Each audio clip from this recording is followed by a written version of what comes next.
పరిశుద్ధ గ్రంథముల నుండి యోహాను సువార్త 4వ అధ్యాయం 23, 24 వచనాలు మనం కలిసి చదువుకుంటాము. అందరికి కలిసి చదవండి. అయితే యథార్థంగా ఆరాధించేవారు ఆత్మతోనూ సత్యంతోనూ తండ్రిని ఆరాధించే కాలం వచ్చినది, అది ఇప్పుడు వచ్చే ఉన్నది. తను ఆరాధించేవారు అటువారే కావాలని తండ్రి కోరుచున్నాడు. దేవుడు ఆత్మ కనుక ఆయన ఆరాధించేవారు ఆత్మతోనూ సత్యముతోనూ ఆరాధించుకోవాలి. దేవుడు ఆరాధించే వారు కావాలని కోరుచున్నాడు. కాబట్టి ఆరాధించే వాళ్ళ కోసం దేవుడు వెతుకుతున్నాడు. కాబట్టి ఎవరు ఆరాధిస్తారు అని దేవుడు వెతుకుతున్నాడు. ఆరాధించేవారు కావాలని దేవుడు కోరుతున్నట్లుగా మనం చూస్తాం. వాస్తవానికి దేవుడు పరలోకంలో కోట్ల కొలది దూతల సమూహం ఉంది. పెరుగులో ఉన్నారు, చెరువులో ఉన్నారు. వాళ్ళంతా పరిశుద్ధుడు అని దినమంతా దాన ప్రతిజ్ఞలు చేసినప్పటికీ కూడా ఆ దేవుడు ఈ మట్టి మానవుల నుంచి వచ్చే ఆరాధన కావాలని ఆయన కోరుతున్నట్లుగా వెతుకుతున్నట్లుగా మనం చూస్తాం.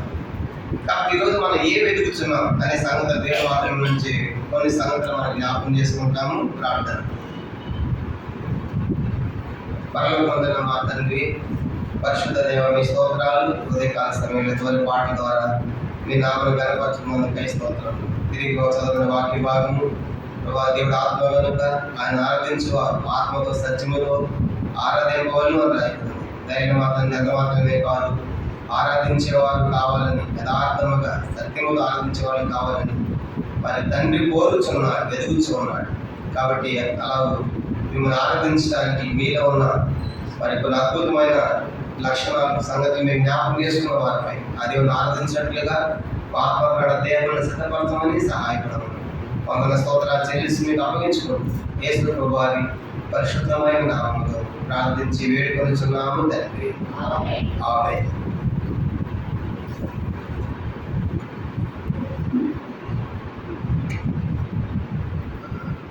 మీరు మనం చదువుకున్నటువంటి వాక్య భాగము యోహాను సువార్త 4వ అధ్యాయం 23, 24 చూసినప్పుడు దేవుడు వెతుకుచూ ఉన్నాడు, కోరుచూ ఉన్నాడు ఆరాధించే వాళ్ళు కావాలి. కానీ బైబిల్లో కొంతమంది యేసు ప్రభువు ఇప్పుడు 3 వ్యక్తులతో 3 రకాల ప్రశ్నలు అడిగాడు. ఆ 3 రకాల ప్రశ్నలు ఏంటంటే, మీరు ఎవరు వెతుకుతున్నారు, ఏం వెతుకుతున్నారు అనే ప్రశ్నలు స్వయంగా యేసు ప్రభువారే 3 అడిగినట్టుగా మనం చదువుతాం. మొట్టమొదటి యోహాను సువార్త 3 ప్రశ్నలు యేసు యోహాను సువార్తలోని యోహాను సువార్త 1వ అధ్యాయం. యోహాను సువార్త 1వ అధ్యాయము చూడండి. ప్రభు వారు అడుగుతున్న ఈ ప్రశ్నలు మనం చూసినప్పుడు యోహాను సువార్త 1వ అధ్యాయం 38వ వచనం చదువుకుంటాము. యోహాను సువార్త 1వ అధ్యాయం 38వ వచనం అందరం కలిసి చదవండి. యేసు వెనుకకు తిరిగి అతని వెంబడింపుడు చూచి, మీరు ఏం వెతుకుతున్నారని వారు అడగగా, వారి రబ్బీని ఎక్కడ కాపులో ఉన్నామని ఆయన్ను అడిగారు. రబ్బీని మాటకు బోధకుడని మీరేమి వెతుకుతున్నారు అని యేసు వారు అడుగుతున్నారు. ఎవరు అడుగుతున్నారు ఈ ప్రశ్న? ఎవరంట? శిష్యులు. ఇక్కడ ఎవరంటే శిష్యులు.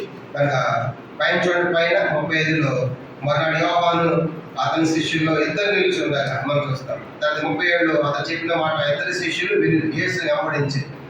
కానీ గమనించాలంటే శిష్యులతో చెప్తున్న మాటలు, శిష్యులు అడుగుతున్న ప్రశ్న ఏంటంటే, మీరు ఎవరిని వెతుకుతున్నారు అని యోహాను శిష్యులు కనుక అడిగినప్పుడు మనం చూస్తాం. మీరు ఎవరిని వెతుకుతున్నారు అన్నప్పుడు, రబ్బీ ఎక్కడ కాపురం ఉన్నామో యేసు ప్రభువారు కాపురం ఉన్న స్థలం చూసి ఆయనతో ఉన్నట్టుగా మనం చూస్తాం. రెండో ప్రశ్న మరొకటి జరిగే ఇదే మాట యోహాను సువార్త 18వ అధ్యాయం. యోహాను సువార్త 18వ అధ్యాయము యోహాను సువార్త 18వ అధ్యాయము 4వ వచనం చదువుకుంటాం. రెండోసారి ఈ ప్రశ్న అడుగుతుంది. యోహాను సువార్త 18వ అధ్యాయము 4వ వచనం. యోహాను సువార్త 18:4 అందరం కలిసి చదవండి. యేసు తనకు సంభవింపబోనని ఎరిగిన వాడే వారిద్దరికి వెళ్ళి, మీరు ఎవరిని వెతుకుతున్నారని వారిని అడిగారు. ఈ ప్రశ్న ఎవరితో అడిగారు? ఈ ప్రశ్న అడిగింది ఎవరిదంటే రోమా సైనికులతో, బంట్రోతులతో. కానీ వాళ్ళు ఇస్కరియోతు యోధ ఆయన ఉన్న స్థలాన్ని చూపిస్తానని మరి గుర్తు చెప్పాడు. నేను ఎవరు ముద్దు పెట్టుకున్నాను ఆయనని. అలాగే ఆయన అప్పగిస్తానికి పట్టిస్తానికి వచ్చిన సందర్భంలో వాళ్ళంతకు హెచ్చమైన తోట ఉన్నప్పుడు కనుక సంభవం తెలిసినటువంటి యేసు వారు మీరు ఎవరిని వెతుకుతున్నారు అనే ప్రశ్న వాళ్ళు అడిగారు. కనుక అక్కడేమో మీరు ఏం వెతుకుతున్నారు అని అడిగారు. ఇక్కడ మీరు ఎవరు వెతుకుతున్నారు అన్నప్పుడు వాళ్ళు ఏమన్నారు? నజరుడైన యేసునని కొత్తమేగా, నేనే ఆయనని వార్త చెప్పినప్పుడు ఆయన అర్థం చేయదో వాళ్ళు ఎదురున్నాడు. నేనే ఆయనని వార్త చెప్పవాలి, వెనకకు తగ్గి నేల మీద పడుకోలేకపోయా. అర్థమైంది. కాబట్టి మీరు ఎవరిని వెతుకుతున్నారు అనే ప్రశ్న రెండో మందికి వస్తాం. మూడోసారి యోహాను సువార్త 20వ అధ్యాయం. యోహాను సువార్త 20వ అధ్యాయము. కనుక యోహాను సువార్త ఎవరిని వెతుకుతున్నారు వీళ్ళు? కనుక శిష్యులు వెతికారు, రోమా సైనికులు వెతుకుతున్నారు. యోహాను సువార్త 20వ అధ్యాయము 15వ వచనం. యోహాను సువార్త 20వ అధ్యాయము 15వ వచనం చదువుతాం. యేసు, అమ్మ ఎందుకు ఏడ్చుచున్నావు, ఎవరిని వెతుకుతున్నావు అని ఆమె అడగగా, ఆయన తోటమాలనుకుని, అయ్యా నీవు ఆయన ఎక్కడికి మోసుకొని పోయినలా ఆయన ఎక్కడ ఉంచితో నాతో చెప్పును, నేను ఆయన ఎత్తుకొని పోతానని చెప్పాను. గమనించామంటే అమ్మ ఎవరిని వెతుకుతున్నావు కనుక ఎవరిని వెతుకుతున్నావు అని ఈ ప్రశ్న అడుగుతుంది. ఎవరికంటే మగ్దలేనే మరి. ఎవరికంటే మగ్దలేనే మరి. మూడు ప్రశ్నలు అంటే ముగ్గురు అడిగారు. కాబట్టి ఒకటి, మీరు ఎవరిని వెతుకుతున్నారు అని శిష్యులు అడిగారు. మీరు ఎవరు వెతుకుతున్నారు అని సైనికులు అడిగాడు. మీరు ఎవరిని వెతుకుతున్నావు అని మగ్దలేనే మరింత అడిగారు. కాబట్టి ఇప్పుడు అయితే వాళ్ళు వెతికిన ఉద్దేశాలు వేరే. శిష్యులేమో ఆయన ఎక్కడ కాపురం చేస్తున్నాడు, ఎక్కడ నివసిస్తాడు, ఎక్కడ తింటున్నాడు, ఏం తాగుతున్నాడు తెలుసుకుందామని వాళ్ళు ఆయన వెతుకుతూ వచ్చారు. తర్వాత సైనికులేమో ఆయన పట్టుకొని పోయి సిలువే చంపాలి అని వాళ్ళు ఆ ఉద్దేశంతో ఆయన వెతికారు. తర్వాత మగ్దలేని మరి ఎందుకు వెతుకుతుందని చూసినప్పుడు, మగ్దలేని మరి యేసు ప్రభువుని సమాధి అయిపోయిన తర్వాత కూడా ఆ వృత్తాంతం అయిపోయినప్పుడు కూడా ఆ సమాధి వద్దనే కూర్చుంది. అందరూ వెళ్ళిపోయి ఏడుస్తూ అక్కడే కూర్చుంది. ఆ తర్వాత మూడో రోజున ఇంకా చీకటి ఉండగానే, చూడండి 20వ అధ్యాయం 1వ వచనం, ఆదివారంలో ఇంకనూ చీకటిగా ఉన్నప్పుడు మగ్దలేని మరియ పెందలకడ సమాధి ఎదుగు వచ్చి, ఇంకా చీకటి ఉన్నప్పుడు చూడండి 3 రోజులు ఎప్పుడు సమాధిలో పెట్టి 3 రోజులు శవం దగ్గర దారులు పోతారు సమాధి దగ్గరికి. ఇంకా చీకట్లో అమ్మో భయం, కనుక వాసన, దయ్యం రకరకాలు ఉంటాయి కదా. అట్లాంటి ఇప్పుడు అంత చీకట్లో పోతుంది. కనుక ఆ తర్వాత అసలు సమాధిలో పెట్టిన తర్వాత కూడా అందరూ వెళ్ళిపోయిన ఆమె సమాధి దగ్గర కూర్చొని విడుస్తూ ఉంటుంది. చూడండి అన్నమాట కూడా మార్కు సువార్త ఆమె యేసు ప్రభువుని ఎంతగా ప్రేమించిందో అనేది ఈ లేఖనాలు మత్తయి సువార్త 27వ అధ్యాయం. ఆయన ఎంతగా ప్రేమించిందనే సంగతి మనకు అర్థమవుతుంది. మత్తయి సువార్త 27వ అధ్యాయము 61వ వచనం. మత్తయి సువార్త 27వ అధ్యాయము 61వ వచనం. మగ్దలేని మరియయు వేరొక మరియయు అక్కడనే సమాధికి ఎదురుగా కూర్చుండేది. ఆల్రెడీ రాయి పెట్టేసి 60వ వచనంలో 60 తను రాత్రులు తెలిపించుకున్న కొత్త సమాధి దాని నుంచి సమాధి ద్వారం పెద్ద రాయి పొదిలించి వెళ్ళిపోయింది. సమాధి పెట్టి వెళ్ళిపోయారు. కానీ మగ్దలేని మరి ఏం చేసిందంటే సమాధికి ఎదురుగా కూర్చుంది. అంటే యేసు ప్రభువు అంటే చూడండి ఎంత ప్రేమ ఉందో, కాబట్టి ఎంతగా ప్రేమించిందో. ఎందుకంటే ఎన్నో దయ్యాల చేత బాధపడే ఆమె యేసు వారు విడిపించాడు, బాగు చేశాడు. ఆ తర్వాత ఆమె ఆస్తి కూడా దేవునికి ఇచ్చి యేసు ప్రభువుని ఉపచారం చేసి పరిచేసి వెంబడిస్తూ వచ్చింది. చివరి దాకా వెంబడించింది. ఆయన మిక్కిలిగా ప్రేమించింది, విపుటమైన ప్రేమతో. అందుకే ఇప్పుడు ఆ తోటమాలి ఆ సమాధిలో ఆ తోట పెట్టిన తర్వాత ప్రభువు లేచాడు. లేచిన తర్వాత ఆ తిరుగుతా ఉంటే ఆ తోటమాలు అనుకుని ఆయన యేసు అని గుర్తుపట్టలేకపోయింది. అప్పటిదాకా ఉంది, కానీ 3 రోజులకి ఎందుకు గుర్తుపట్టలేకపోయిందంటే ఆయన మహిమ శరీరంతో ఉన్నాడు, మహిమ దేహంతో ఉన్నాడు. అందుకే మరి నన్ను ముట్టుకోవద్దు, నేను తండ్రి దగ్గరికి వెళ్ళాలి, ఈ రక్తాన్ని అక్కడ పోక్షించి రావాలి అని చెప్పి చెప్తాడు. అలాగన ఎందుకు ఆమె అంటాడు, ఆమె ఎవరిని వెతుకుతున్నావు అన్నప్పుడు ఆమె చెప్పే సంగతి, అయ్యా ఆయన ఎక్కడ పెట్టావో చెప్పు, నేను మోసుకొని పోతానంటే ఇప్పుడు ఆమె ఏం చేస్తుందంటే అక్కడ 15వ వచనం, యేసు అమ్మ ఎందుకు ఏడ్చుచున్నావు. చూడ ఆ మాట చూడండి. కనుక ఆమె ఏం చేస్తా ఉందంటే ఆమె ఏడుస్తా ఉంది. 13వ వచనం కూడా పై 13 కూడా, వారు అమ్మ ఎందుకు ఏడ్చుచున్నావు అని ఆమెను అడగగా. కానీ ఇప్పుడు ఆమె ఎవరి కోసం ఏడుస్తా ఉంది?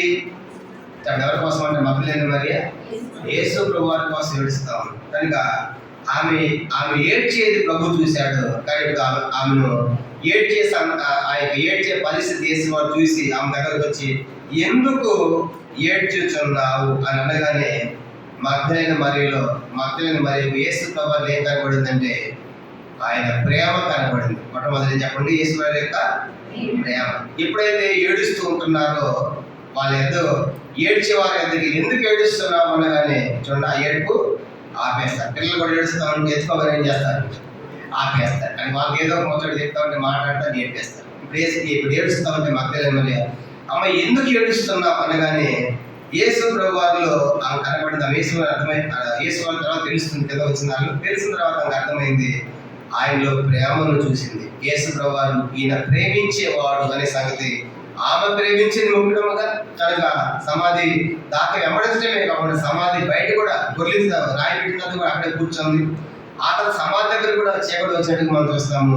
ఆమె ప్రభువును ప్రేమించింది. ప్రభువారు కూడా ఆ ఏడ్చే సందర్భంలో అడుగుతున్నప్పుడు ఆ యేసు వారి మాటల్లో ఆమెకు యేసు వారి యొక్క ప్రేమ కనబడింది. అందుకే చూడండి, యేసు వారు ఏడ్చే సందర్భాల్లో ఆయన జోక్యం చేసుకుంటాడు. ఉదాహరణ లూకాసు వార్త 7వ అధ్యాయం. ఒకడే కుమారుడు చనిపోయి మోసుకొని పోబడుతున్నాడు.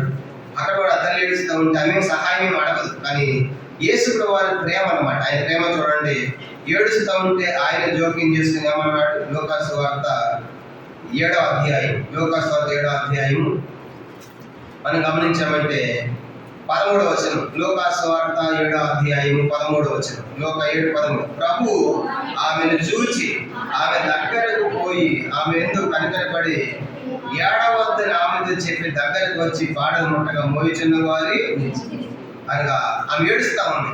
5వ వచనం కూడా చూడండి, 11 కూడా. వెంటనే ఆయన నాయన ఊరికి వెళ్ళుచుండగా ఆయన శిష్యులను జన సమూహం ఆయనతో కూడా వెళ్ళుచుంది.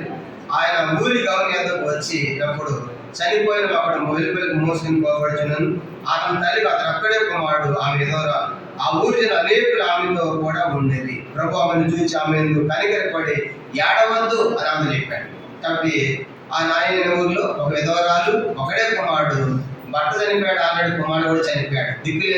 దిక్కులేని రాళ్ళ స్థితిగా ఉంది. కనుక దిక్కులేని స్త్రీగా కనబడుతుంది. కనుక భర్తను కోల్పోయి పిల్లలు కోల్పోయి కుమారుడిని.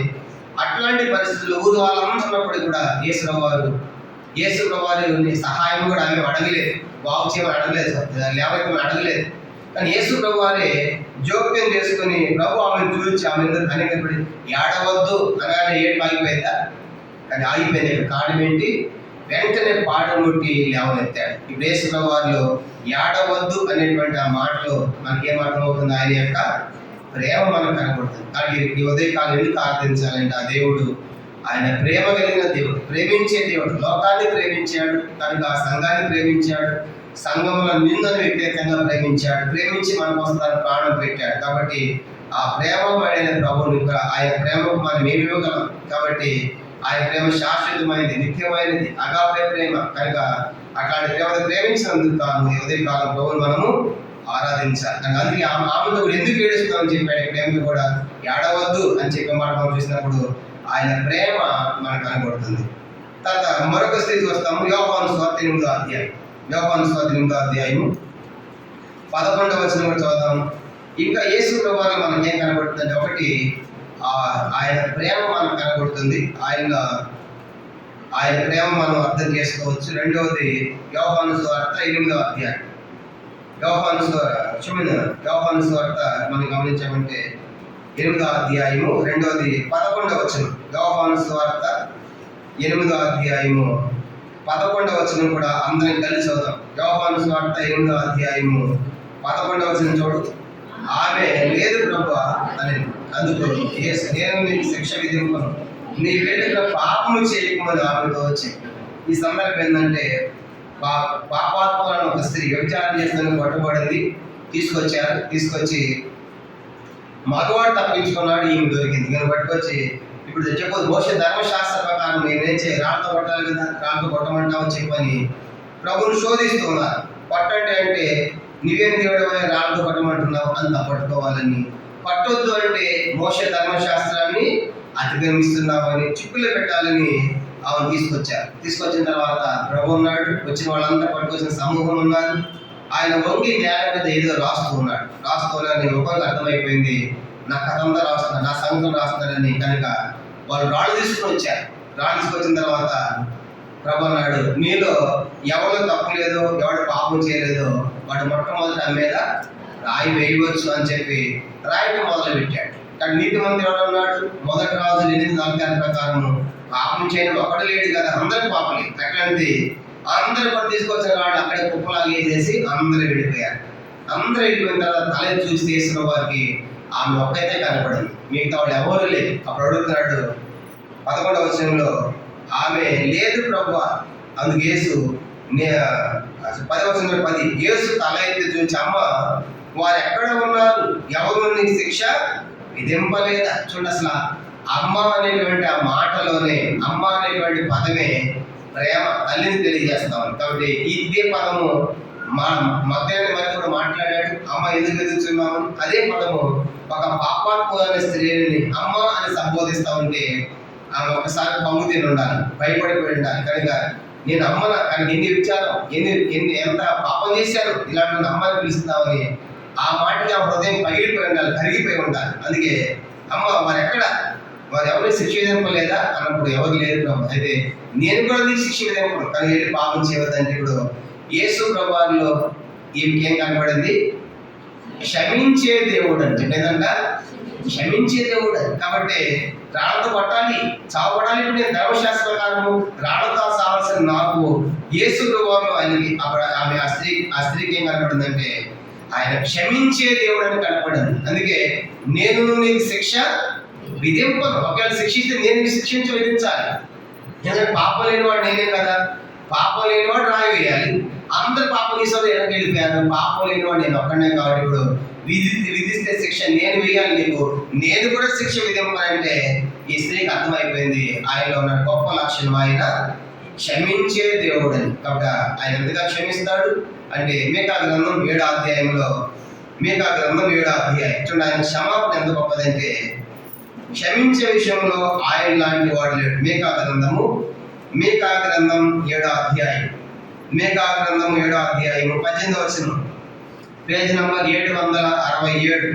మీకా గ్రంథం 7వ అధ్యాయం 18వ వచనం చదువుతున్నా, పేజ్ నంబర్ 767. మీకా 7:18, తన స్వాస్థ్యంలో శేషించిన వారి దోషం పరిహరించి వారికి సత్యం విషయమై వారిని క్షమించు దేవుడు అని నీతో సముడైన దేవుడు ఉన్నాడు. ఆయన కనికరము చూపుటందు సంతోషించేవాడు కనుక నిరంతరము కోపంచుడు. ఆయన మరలా మన జాలిపడు, మన దోషం అణిచివేయును, వారి పాపములన్నింటి సముద్రపు అగాధములు నీవు పడలేవు. ఆయన ఎంత గొప్పది అంటే క్షమించే విషయంలో నీతో సమానమైన వాడు ఎక్కడ ఉన్నాడు. కాబట్టి ఎంతగా క్షమించాడు, వారి పాపములన్నీ సముద్రపు అగాధములు వేశాయి. కాబట్టి ఉదయకాలం దేవుని ఎందుకు ఆరాధించాలంటే ఆ దేవుడు మనం క్షమించిన వాడు, ఆయన రక్తం ద్వారా మనం క్షమాపణ కలిగింది కనుక. ఒకటి మనం ప్రేమించిన దేవుడు, రెండవదిగా మనలను క్షమించిన దేవుడు. మన పాపములన్నీ కూడా 103వ కీర్తన 12 రాయబడింది, తూర్పుకి పడమటికి ఎంత దూరమో అంత దూరపరిచాడు. యెషయా గ్రంథం 43వ అధ్యాయం 25లో రాయబడింది, నేనే నా చిత్తానుసారంగా నీ అతిక్రమములను తుడిచివేసి ఉన్నాను అన్నాడు. యెషయా గ్రంథం 44వ అధ్యాయం 22లో రాయబడింది, మనసు తొలగినట్లుగా మబ్బు విడిపోయినట్లుగా నీ పాపముల అతిక్రమములను తుడిచివేసి ఉన్నాను అని చెప్తాడు. కాబట్టి ఆ రీతిగా మన పాపములు ఆయన వీపు వెనకాల పారవేశాడు. దాన్ని బట్టి ఉదయకాలం ప్రభా ఆ స్త్రీని క్షమించడమే కాదు, దాన్ని కూడా క్షమించాం కనుక ఆయన క్షమించే దేవుడు అని, ఆయన క్షమించే దేవుడు కనుక మనము ఆయన ఆరాధించబద్దులమైన. ఇది రెండో సంగతి. మొదటిగా మగ్దలేనే మరియ యేసు ప్రభువులో ప్రేమను చూసింది. ఈ పాపాత్మురాలు యేసు ప్రభువులో ఆయన యొక్క గొప్ప క్షమాపణ చూసింది. ఇంత భయంకరమైన పాపాలు నన్ను ఎట్లా క్షమించావు ప్రభు, ఎట్లా అమ్మని పిలిచావు ప్రభు అని చెప్పేసి ఆ ప్రభువులో క్షమాపణ చూస్తుంది. ఇది రెండో సంగతి. మూడో చోట ఇంకా ఆయన మనకి ఏం కనబడుతుంది? యోహాను సువార్త 11వ అధ్యాయం. యోహాను సువార్త 11వ అధ్యాయము. యోహాను సువార్త ఈమె బేతనియ మరియ ఈమె చూస్తుందంటే ఆయనలో యోహాను సువార్త 11వ అధ్యాయము. యోహాను సువార్త 11వ అధ్యాయం 34 చదువుతాము. యోహాను సువార్త 11వ అధ్యాయము, యోహాను సువార్త 11:34. వారి ప్రభువ వచ్చి చూడమని ఆయనతో చెప్పారు. యేసు అన్నిళ్ళు విడిచాను. పై వచ్చిన పైన మనకి 32 చదువుకోండి. 32. అంతటి మరియ యేసు అన్న చోటుకి వచ్చి ఆయన చూచి ఆయన పాదల మీద పడి, ప్రభా నీ ఇక్కడ ఉండినట్ల నా సహోదరుడు చావకుండాను ఆమె ఏడ్చుటయు, ఆమెతో కూడా వచ్చిన యూదులు ఏడ్చుటయు, యేసు ఆత్మలో కలవరపడి మూలుగుచు అతను ఎక్కడ ఉంచినట్టుగా కనుక వారు ప్రభు వచ్చి చూడమని ఆయన దగ్గర యేసు కన్నీరు విడిచింది. ఇప్పుడు ఈ మరియ బేతనియ మరియకు యేసు ప్రభువులో ఏం కనబడుతుంది? యేసు ప్రభువులో కన్నీళ్లు కనబడుతున్నాయి. అనగా ఆయన మన కోసం కన్నీరు కార్చే దేవుడు, మన కోసం మమ్మల్ని చూసుకునేవాడు. ఎందుకంటే ఎన్నో సందర్భాల్లో ఈ బేతనియ ప్రదేశంలో యేసు వారు దిగాడు, ఇక్కడే బస్ చేశాడు, కానీ చాలాసార్లు దిగాడు. ఇంట్లో బాగా సంబంధం పరిచయాలు ఉన్నాయి కనుక మరియా, మార్త, లాజరు బాగా ప్రేమించాడు. అట్లాంటిది చనిపోయిన తర్వాత లాజరు యొక్క సమాధికి వచ్చినప్పుడు యేసు ప్రభువులో మరి ఏం కనపడాయంట? ఆయన లోపల ఉన్నటువంటి కన్నీళ్లు కనపడ్డాయి. ఆయన ఏడ్చాడు, గమనించాడు. కాబట్టి దాని అర్థం ఏంటి? ఆయన మన కోసము విజ్ఞాపన చేసే విజ్ఞాపనకర్తగా ఉన్నాడు. కానీ ఈరోజు మనం తండ్రి కుడిపాల్సిన ఆశీనుడైంది. ఆయన చనిపోయి సమాధి చేయబడి తిరిగి లేచి ఇప్పుడు ఆయన తండ్రి కుడిపాల్సిన ఆశీనుడై మనందరి కోసం విజ్ఞాపన చేస్తున్నాడు. మొదటి పేతురు పత్రిక 3వ అధ్యాయం 22వ వచనం చూడండి. ఆయన చనిపోయి సమాధి చేయబడి తిరిగి లేచిప్పుడు ఆయన పరలోకి వెళ్ళి ఆయన తండ్రి కుడిపాల్స్తున్నాడు. మొదటి పేతురు పత్రిక 3వ అధ్యాయం 22వ వచనం. ఆయన పరలోకంలోకి వెళ్ళి దోతల మీదను అధికారుల మీదను శక్తుల మీదను అధికారం పొందిన వాడే దేవుని కుడిపార్శ్వమున ఉన్నాడు. కానీ ఇప్పుడు సమాధానం చేసిన ప్రభు పరలోకం వెళ్ళి దేవుని కుడిపార్శ్వం ఉన్నాడు. దేవుని కుడిపార్శ్వం కూర్చొని ఏం చేస్తాడు ఆయన? హెబ్రీ పత్రిక చూడండి. దేవుని కుడిపార్శ్వం కూర్చున్న ప్రభు ఆయన చేసిన పని మనం చూసినప్పుడు పరలోకం వెళ్ళిన తర్వాత నిరంతరమైన మన కోసం విజ్ఞాపన యాజకత్వాన్ని జరిగిస్తున్నాడు. మన కోసం ఆయన పరలోకంలో ప్రార్థించే దేవుడుగా మనకు కనబడతాడు. హెబ్రీ పత్రిక 7వ అధ్యాయం 24వ వచనం. హెబ్రీ పత్రిక మనం గమనించామంటే హెబ్రీ పత్రిక 7వ అధ్యాయం 24 చదువుదాము. ఈయన నిరంతరం ఉన్నవాడు కనుక మార్పు లేని యాజకత్వము కలిగిన వాడు ఆయన. ఈయన తన ద్వారా దేవుని యొద్దకు వచ్చి వారి పక్షం విజ్ఞాపన చేయటకు నిరంతరము జీవించినాడు కనుక వాళ్ళ సంపూర్ణ రక్షించే శక్తిమంతులై ఉన్నారు. కానీ మూడవది యేసు వారిలో ఈ మరీ కనపడింది కన్నీళ్ళు. అనగా ఆయన మన కోసం ప్రార్థించేవాడు, విజ్ఞాపన చేసే దేవుడు. కాబట్టి దాన్ని బట్టి మనం దేవుని ఆరాధించాలి. ప్రభు నన్ను ప్రేమించావు, నన్ను క్షమించావు కనుక నా కోసం తండ్రి విజ్ఞాపన కూడా చేసినందుకు నీకు వందనాలు చెప్పాలి. ఇది మూడవ ప్రాముఖ్యమైన సంగతి. 4వ చూద్దాం. ఇంకా యేసు వారిలో మనకి ఏం కనబడుతుంది? లూకాసు వార్త 8వ అధ్యాయం. ఇక్కడ కూడా మరొక స్త్రీ కనపడుతుంది. చూడండి, ఆమె ఏం చూసింది యేసు వార్త అంటే లూకాసు వార్త 8వ అధ్యాయం 43వ వచనం చదువుతాం. లూకాసు వార్త 8వ అధ్యాయము 43 నుంచి నేను చదువుతున్నాను. లూకాసు వార్త ఇది 4వ సంగతి. 8:43. అప్పుడు 12 ఏళ్ల నుండి రక్తస్రావం గల ఒక స్త్రీ ఎవరి చేతను స్వస్థత పొందనిది ఆయన వెనుకకు వచ్చి ఆయన వస్త్రపు చెంగు ముట్టిను. వెంటనే ఆమె రక్తస్రావం నిలిచిపోయాను. నన్ను ముట్టినది ఎవరని యేసు అడుగుగా అందరూ మేము వెలుగమన్నప్పుడు పేతురు ఏలినవాడ జనసమూహములు కిక్కిరిసి నీ మీద పడుచున్నారనగా యేసు ఎవడు నన్ను ముట్టిను, ప్రభావము నాలో నుండి వెళ్ళిపోయినదని నాకు తెలిసినదనెను. తాను మరిగి ఉండలేదని ఆ స్త్రీ చూచి వణుకుచు వచ్చి ఆయన ఎదురు సాగిలపడి తను ఎందు నిమిత్తము ఆయన ముట్టినో వెంటనే తాను ఎలా స్వస్థపడినో ఆ సంగతి ప్రజలందరి ఎదుట తెలియజెప్పని.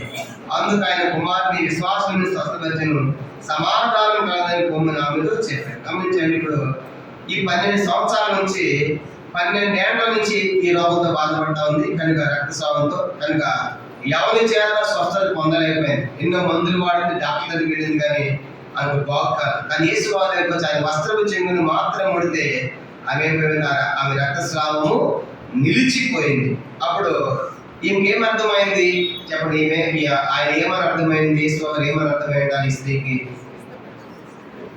చూడండి, ఆ మాట ఏమని ఆమెకు అర్థమైపోయింది కనుక ఏమని అర్థమైందంటే ఆమెకు చూడండి అక్కడ రాయబడదు ఆ మాట.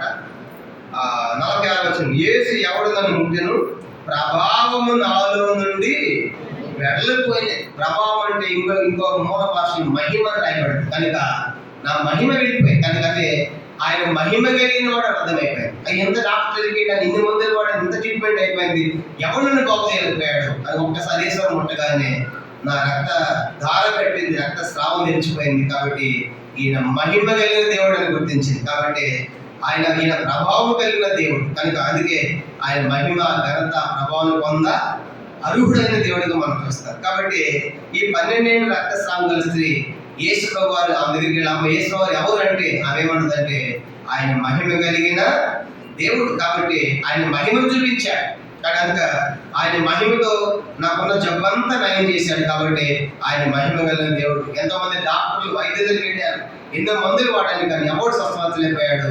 కానీ ఈయన మహిమ గల దేవుడిగా వస్త్రపు చెంగు మాత్రం ఉంటే చాలు కనుక నేను బాగైపోయాను. కానీ ఈ స్త్రీకి అర్థమైపోయింది ఈయన సామాన్యమైన దేవుడు కాదు, ఈయన మహిమ కలిగిన దేవుడు అనే సంగతి అర్థమైంది. కానీ ఉదయ కాలము ఆ దేవుడు ఎందుకు ఆరాధించాలంటే మనం కూడా ఆయన మనుషులు దిగి వచ్చాడు కానీ ఆయన మనుషుడు కాడు. కనుక మనుషులు చేపట్టాడు కానీ ఆయన మనుషుడు కాదు. కనుక మనుషులు రావాల్సి వచ్చింది కనుక ఆయన తన మహిమను విడిచిపెట్టి ఈ లోకానికి దిగి వచ్చిన దేవుడు. కానీ మనం ప్రేమించిన దేవుడు ఆయన మహిమ గల దేవుడు. కాబట్టి ఆయన మన దేవుణ్ణి ఆరాధించబోతున్న ఇప్పుడు 4 సంగతులు చూసాం. మొదటిది మరియా ఏడవద్దు అన్నప్పుడు ఆయనలో ఆయన యొక్క ప్రేమను చూసింది.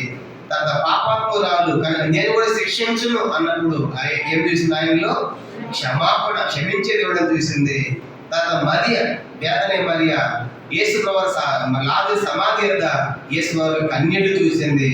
ఆయన మా కోసం విజ్ఞాపన చేసేవాడు అనే జ్ఞాపకం చేయబడుతుంది. 4వదిగా ఈ యొక్క రక్తస్రావం రోగం ఇస్తే 12 సంవత్సరాలు బాధపడింది.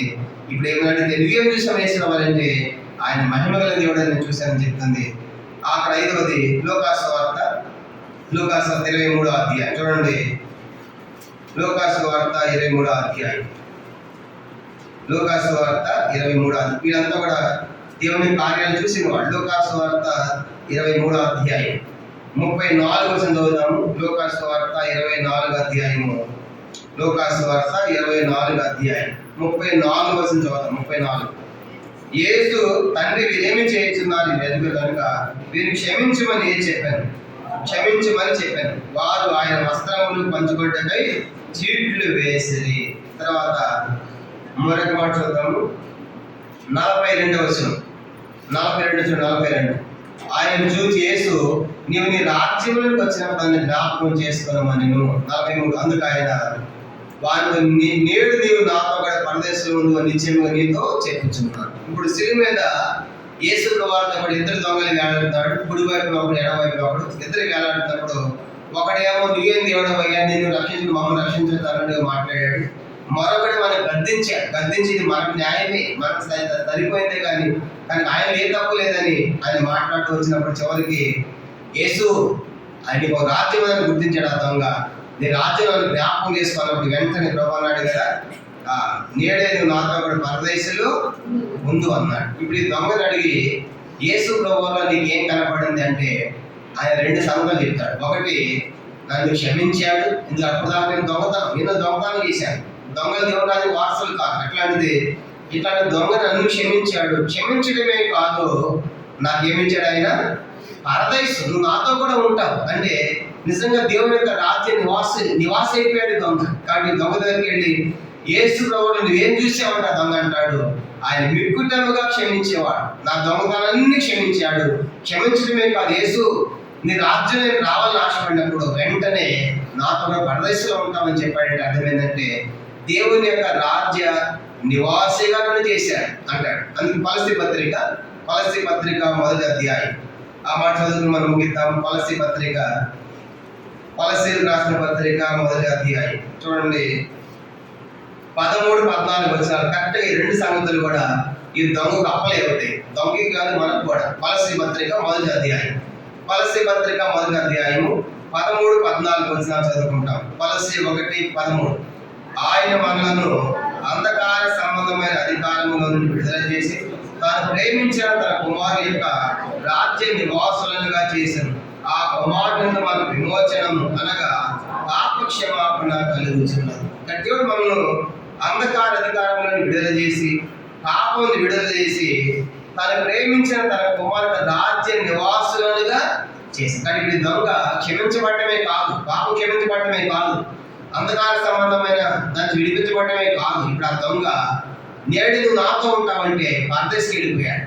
ఎంత అద్భుతం! కానీ దేవుని యొక్క రాజ్య నివాసులుగా చేశాడు. కాబట్టి వీళ్ళంతా కూడా యేసు ప్రభువు ఎంత గొప్పవాడో ఎదిగారు. కానీ ఇప్పుడు ఈ 5 సందర్భాలు జ్ఞాపకం పెట్టుకుంటాం కనుక 5 సందర్భాల్లో మొదటిది మరి మగ్దలేని మరియ. కనుక నీకు యేసు వల్ల ఏం కనబడిందంటే, నేను ఏడుస్తూ ఉన్నప్పుడు నన్ను ఆదరించాడు, నన్ను ప్రేమించాడు, నేను ఆయనలో ప్రేమను చూశానని చెప్తుంది. కనుక పాపాత్ముల దగ్గరికి వెళ్ళి, ఇన్ని పాపాలు చేసావు కదా, ప్రభు దగ్గరికి వెళ్ళావు కదా, ఆయన నువ్వేం చేసావంటే ఆయన క్షమించేవాడు, నా పాపాలన్నీ క్షమించాడు, శిక్షించవలసింది ఆయనే, నాకు శిక్ష లేకుండా చేశాడు, నన్ను క్షమించాడని ఆమె చెప్తా ఉంది. తర్వాత మగ్దలేని మరి నువ్వు యేసు దగ్గర వెళ్ళావు కదా, యేసు నీకేం కనబడిందంటే ఆయన మా కోసం బోధించేవాడని, కన్నీరు కార్చేవాడని, మూలిగేవాడని, కనుక మా కోసం విజ్ఞాపం చేసేవాడని, అంటే మా కోసం అద్భుతాలు జరిగించేవాడని అని చెప్తుంది ఆ యొక్క మగ్దలేని మరి. అది మాత్రమే కాదు, ఆ 12 సంవత్సరాల రక్తస్రావం ఉన్న స్త్రీ ఆమె దగ్గరికి వెళ్ళి నువ్వేం చూసి చేసుకోవాలంటే ఆమె, నేను ఆయన మహిమ గల దేవుడు, ఆయన ప్రభావం కలిగిన దేవుడు, కనుక వస్త్రపు చెంగులోనే మహిమ ప్రభావం ఉందని నేను గుర్తించిన ఆమె చెప్పగలుగుతుంది. ఈ దొంగను అడిగితే నీవేం చూసావంటే నా పాపాలన్నీ క్షమించి నన్ను దేవుని రాజ్యాన్ని చేర్చాడు, అదే ఎంత గొప్పవాడు. ఈ ఉదయ కాలం ఇవన్నీ మన జీవితాల్లో ఆలోచించినప్పుడు మనం అట్లాంటి వాళ్ళమే కదా. ఆయన మనల్ని ఎంతగా ప్రేమించాడు, తన మగ్దలేని మరియలాగా, తర్వాత పాపాత్మల స్త్రీలాగా ఎంతగా క్షమించాడు మనల్ని, కనుక మన కోసం ఎంతగా విజ్ఞాపం చేస్తూ ఉన్నాడు, ఎంతగా మన కోసం మహిమ గల దేవుడిగా ఈ లోకాన్ని తగ్గించుకుని వచ్చాడు. అంత మాత్రమే మన పాపాలన్నీ క్షమించి రోజు మనం దేవుని యొక్క రాజ్య నివాసంగా చేశాడు. కాబట్టి ఈ కార్యం చేసినందుకు కాను మనం ఆ దేవుని వెతకాలి, ఆయన ఆరాధించాలి. అందుకే తను వెతకువారు అట్టి వారే కావాలని తండ్రి కోరుచున్నాడు. కాబట్టి ఎవరైనా వెతుకుతున్నారా అని చూస్తూ ఉంటే ఆరాధన కోసం వెతికిన వారు ఒకరే, ఆమె మరి ఎవరంటే వెతికిన ఆమె మగ్దలేనే మరి. శిష్యులు వెతికారు, ఆయన ఉన్న స్థలం ఏంటో చూడాలనుకున్నారు. రోమా సైనికులు వెతికారు, కనుక ఆయన చంపాలని వెతికారు. మగ్దలేని మరి ఏమో వెతికింది ఎందుకంటే ఆయన్ను ఆరాధించాలని, నేను మోసుకొని పోవాలి ఆ ప్రభుని, కానీ ఆయన నాతో ఉండాలని ఆయన ఆశించడానికి మనం చూస్తాం. కానీ ఉదయకాలం ఈ 3 గుంపులాగా యేసు ప్రభు ఎక్కడ ఉంటున్నాడో తెలుసుకునే గుంపులాగా వెతుకుతున్నామా, సైనికుల్లాగా చంపాలనే గుంపులో వెతుకుతున్నామా, లేకపోతే మగ్దలేని మరియలాగా ఆయన ఆరాధించాలి అని వెతికాము. అటు ఉదయకాలం తలపోసుకుని అది ఆత్మద సత్యముతో మనం దేవుణ్ణి ఆరాధించడము గాక. ప్రభు తన వాక్యాన్ని దీవించడం గాక. ఆమె మనం లేచి నిలబడి ఒక పాట మనం పాడుతూ ఉంటాం. ఆ సమయంలో